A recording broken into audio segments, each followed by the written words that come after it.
ತೀವ್ರ ಕಾರ್ಯಾಚರಣೆ ವೇಳೆ 5 ಯುದ್ಧ ವಿಮಾನ ನಾಶ.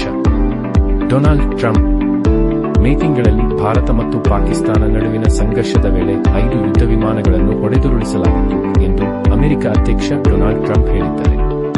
ಅಲ್ಲದೆ ಉಭಯ ದೇಶಗಳ ನಡುವಿನ ಸಂಘರ್ಷವನ್ನು ನಾನು ಮಧ್ಯಸ್ಥಿಕೆ ವಹಿಸಿ ನಿಲ್ಲಿಸಿದೆ ಎಂಬ ತಮ್ಮ ಹೇಳಿಕೆಯನ್ನು ಸಹ ಅವರು ಪುನರುಚ್ಚರಿಸಿದ್ದಾರೆ.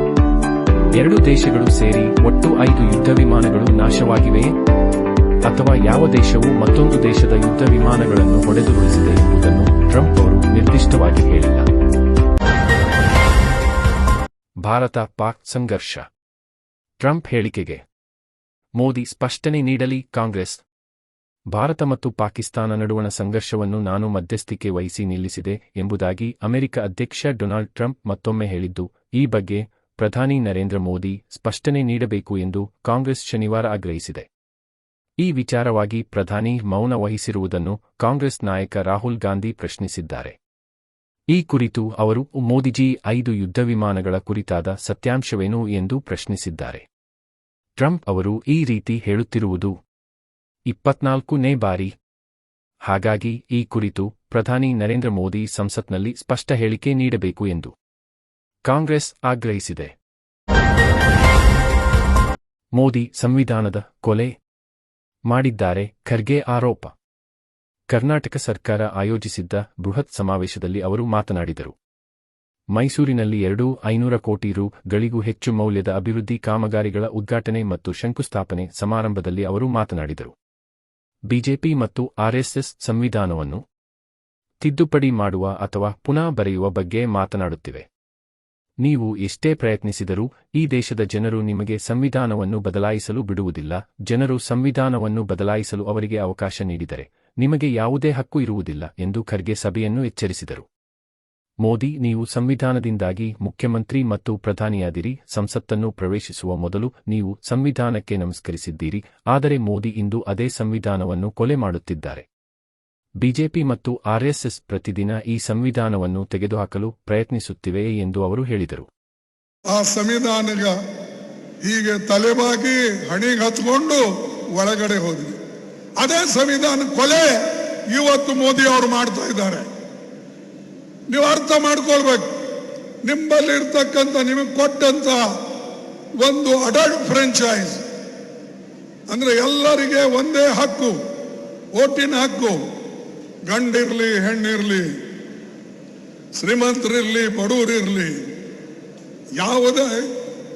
ಯಾವ ಜನಾಂಗದವರೇ ಇರಲಿ, ಯಾವ ಜಾತಿಯವರೇ ಇರಲಿ, ಅವರೆಲ್ಲರಿಗೂ ಕೂಡ ಒಂದೇ ಓಟಿನ ಅಧಿಕಾರ ಕೊಟ್ಟಂತವ್ರು ಯಾರು? ಬಾಬಾ ಸಾಹೇಬ್ ಅಂಬೇಡ್ಕರ್ ಅವರು, ಜವಾಹರ್ಲಾಲ್ ನೆಹರೂಜಿಯವರು. ಇದು ಅರ್ಥ ಮಾಡ್ಕೊಳ್ಳಿ. ಈ ನಿಮ್ಮ ಓಟಿನ ಅಧಿಕಾರ ಹೋದ್ರೆ ನಿಮ್ದು ಮುಗೀತು ಕತೆ. ಇನ್ನೂ ಕೂಡ ಆರ್ಎಸ್ಎಸ್ ಬಿಜೆಪಿ ಬಹಿರಂಗವಾಗಿ ಚರ್ಚೆಗೆ ಪ್ರತಿಪಕ್ಷಗಳಿಗೆ ಮುಖ್ಯಮಂತ್ರಿ ಸವಾಲು. ಕಾಂಗ್ರೆಸ್ ಸರ್ಕಾರದ ಕಾರ್ಯಕ್ರಮಗಳನ್ನು ಟೀಕಿಸುವ ಬಿಜೆಪಿ, ಜೆಡಿಎಸ್ನವರು ಒಂದೇ ವೇದಿಕೆಗೆ ಬನ್ನಿ. ನೀವೇನು ಮಾಡಿದ್ದೀರಿ, ನಾವೇನು ಮಾಡಿದ್ದೇವೆ ಎಂಬುದನ್ನು ಬಹಿರಂಗವಾಗಿ ಚರ್ಚೆ ಮಾಡೋಣ ಎಂದು ಮುಖ್ಯಮಂತ್ರಿ ಸಿದ್ದರಾಮಯ್ಯ ಪ್ರತಿಪಕ್ಷಗಳಿಗೆ ಸವಾಲು ಹಾಕಿದರು. ಮೈಸೂರಿನ ಮಹಾರಾಜ ಕಾಲೇಜು ಮೈದಾನದಲ್ಲಿ ಶನಿವಾರ 2578 ಕೋಟಿ ರೂಪಾಯಿ ವೆಚ್ಚದ ವಿವಿಧ ಕಾಮಗಾರಿಗಳ ಉದ್ಘಾಟನೆ ಹಾಗೂ ಶಂಕುಸ್ಥಾಪನೆ ಕಾರ್ಯಕ್ರಮ ಉದ್ಘಾಟಿಸಿ ಅವರು ಮಾತನಾಡಿದರು. ಈ ಸಭೆಗೆ ಜೆಡಿಎಸ್, ಬಿಜೆಪಿಯವರು ಬರಬೇಕಿತ್ತು. ಮೈಸೂರಿನಲ್ಲಿ ಏನೆಲ್ಲ ಕಾರ್ಯಕ್ರಮಗಳು ನಡೆಯುತ್ತಿವೆ ಎಂಬುದು ಅವರಿಗೆ ಗೊತ್ತಾಗುತ್ತಿತ್ತು. ಜನರನ್ನು ದಿಕ್ಕು ತಪ್ಪಿಸುವುದನ್ನು ನಿಲ್ಲಿಸಬೇಕಾದರೆ ನೀವು ಒಂದೇ ವೇದಿಕೆಗೆ ಬನ್ನಿ, ಚರ್ಚೆ ಮಾಡೋಣ ಎಂದರು. ನಾನು ಬಿಜೆಪಿಯವರಿಗೆ, ಜೆಡಿಎಸ್ನವರಿಗೆ ಕೇಳ್ತಾ ಇದ್ದೀನಿ, ನೀವು ಆರೋಪಗಳನ್ನು ಮಾಡ್ತೀರಿ, ಸುಳ್ಳು ಆರೋಪಗಳನ್ನು ಮಾಡ್ತೀರಿ, ಸುಳ್ಳು ಅಪವಾದಗಳನ್ನು ಮಾಡ್ತೀರಿ. ನಾನು ಅನೇಕ ಬಾರಿ ಹೇಳಿದ್ದೀನಿ, ನಿಮಗೆ ಸತ್ಯ ಗೊತ್ತಾಗಬೇಕು ಅಂತಂದ್ರೆ,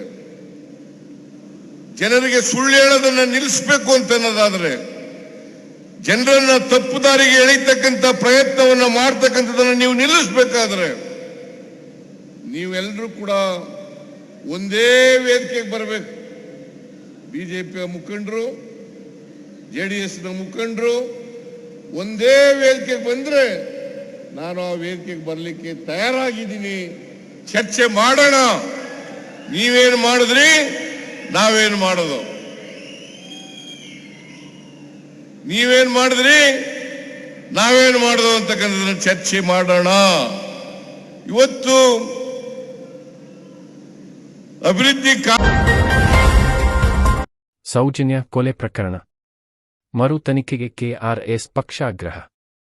ಧರ್ಮಸ್ಥಳ ಪ್ರದೇಶದಲ್ಲಿ ನಡೆದ ಅಸಹಜ ಸಾವುಗಳ ಕುರಿತು ಹಾಗೂ ಸೌಜನ್ಯ ಪ್ರಕರಣವನ್ನು ಸರ್ಕಾರವು ಮರು ತನಿಖೆಗೆ ನಡೆಸಬೇಕು ಎಂದು ಕರ್ನಾಟಕ ರಾಷ್ಟ್ರ ಸಮಿತಿ ಪಕ್ಷದ ರಾಜ್ಯಾಧ್ಯಕ್ಷ ರವಿ ಕೃಷ್ಣಾರೆಡ್ಡಿ ಶನಿವಾರ ಬಳ್ಳಾರಿಯಲ್ಲಿ ಸುದ್ದಿಗೋಷ್ಠಿಯಲ್ಲಿ ಆಗ್ರಹಿಸಿದ್ದಾರೆ.